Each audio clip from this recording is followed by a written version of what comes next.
নিশ্চয়ই অবগত আছেন যে সন্ত্রাসী সুমন এবং রাজীবকে ডিবি কর্তৃক মোহাম্মদপুর থেকে ইতিমধ্যেই গ্রেপ্তার করিয়া বিজ্ঞ আদালতে সোপর্দ করা হয়েছে।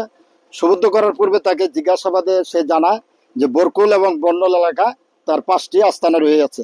এই আস্তানাগুলিতে সে এই এয়ারগানকে রাইফেল হিসেবে ব্যবহার করিয়া মানুষজনকে ভয় দেখিয়ে সেখানে মোটা অঙ্কের চাঁদা আদায় করত। তার সেই তথ্যের ভিত্তিতে আজ আমরা এগুলি এসে আপনাদের সম্মুখে আমরা তল্লাশি করলাম। তল্লাশি করে একটি এয়ারগান এবং দেশীয় অনেক অস্ত্র পেয়েছি এবং এইখান থেকে 3 জনকে আমরা গ্রেপ্তার করেছি।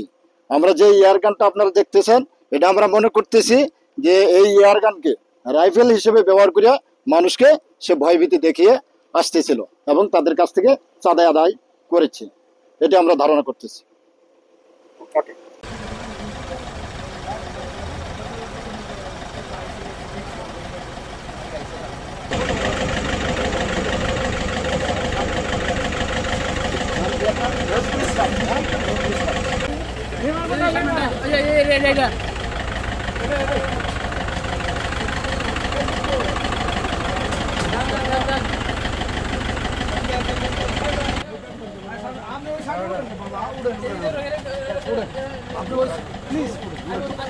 আরে বাবা উঠে না উঠে